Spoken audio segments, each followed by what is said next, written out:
السلام علیکم، میں ہوں بلال احمد شیخ ڈیفینس رائٹر کے ساتھ۔ چین نے اپنی ڈرون آبدوز کا نیا ماڈل متعارف کرا دیا ہے۔ یہ آبدوز تمام ڈرون آبدوزوں کے مقابلے میں بہت بڑی ہے اور خاصی یعنی کہ ایڈوانس نظر آتی ہے۔ اسٹیلتھ ٹیکنالوجی کی حامل یہ آبدوز جو ہے وہ عام ڈرون آبدوزوں سے کافی بڑی بنائی گئی ہے۔ اس آبدوز میں جدید ترین حملہ آور صلاحیتوں کا بھی اہتمام کیا گیا ہے، جو کسی بھی بڑے سے بڑے بحری جہاز اور آبدوز کو اپنی تارپیڈو سے جو ہے وہ نشانہ بنا سکتی ہے اور بہت زیادہ نزدیک جا کر حملہ آور ہو سکتی ہے۔ آبدوزوں کے فرنٹ میں 4 ٹارپیڈو جو ہیں وہ ٹیوبز لگائی گئی ہیں، جو خود کار طریقے سے ٹارپیڈو جو ہے وہ فائر کر سکتی ہیں، جن کو جدید ترین سکین ایری ریڈار کی جو ہے وہ مدد حاصل ہوگی۔ ان ٹارپیڈو ٹیوب میں میزائل بھی فائر کیے جا سکیں گے اور ان ڈرون آبدوزوں کو ایٹمی آبدوزوں کے خلاف بھی استعمال کیا جا سکے گا۔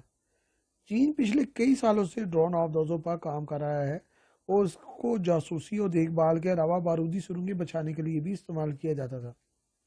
یہ پہلی آبدوز ہے جو مکمل طور پر حملہ آور ہو سکے گی اور اس میں بڑے جدید ترین جو ہیں وہ آلات لگائے گئے ہیں۔ اس کے سائز نے بھی کئی سوالات اٹھا دیے ہیں، کیونکہ جس قدر آبدوز کا سائز بڑا ہوگا اسی قدر سمندر کے اندر زیادہ وقت تک وہ ٹھہر سکے گی، زیادہ آلات لے جا سکے گی اور زیادہ ہیوی ہتھیار اٹھا سکے گی۔ چین کے ارد گرد طویل سمندری علاقہ ہے، جہاں کئی ایسے علاقے موجود ہیں جہاں چین کے لیے گہرے سمندروں میں دیکھ بھال اور جاسوسی بہت بڑی ضرورت ہے، کیونکہ امریکہ، آسٹریلیا اور برطانیہ پورے علاقے میں جدید آبدوزوں کا جال بچھانے کے لیے کوشاں ہیں، تاکہ چین کے سمندری راستے اور ساؤتھ چائنا سی کو روکا نہ جا سکے تو کم سے کم ڈسٹرب تو ضرور کیا جا سکے۔ امریکیوں نے 2011 میں بوئنگ کمپنی کو ڈرون آبدوز بنانے کا آرڈر دیا تھا، اور وہ جاسوسی اور دیکھ بھال کے علاوہ حملہ آور بھی ہونے کی صلاحیت رکھتی ہے۔ اس کے پیچھے آئیڈیا یہ تھا کہ انہیں جاپان کے ساحلوں پر رکھا گیا ہے تاکہ تائیوان پر اگر حملہ ہو تو امریکہ جوابی کارروائی کے لیے ان ڈرون آبدوزوں کو استعمال کر سکے، کیونکہ اگر جو امریکنز ہیں وہ اپنے بحری جہاز اور آبدوزیں چین کی طرف روانہ کرتے ہیں تو چین کے لیے یہ بڑا آسان ہے، کیونکہ میزائل ٹیکنالوجی بھی بڑی وہاں پہ چین میں ایڈوانس ہو گئی ہے، تو وہ آسانی سے بحری جہازوں اور آبدوزوں کو ٹارگٹ کر سکے۔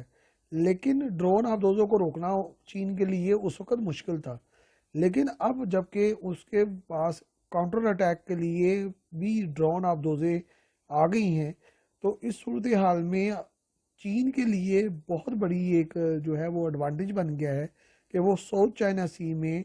اب امریکیوں کی مداخلت اور امریکیوں کا آنے کو بہت زیادہ مشکل بنا سکتا ہے۔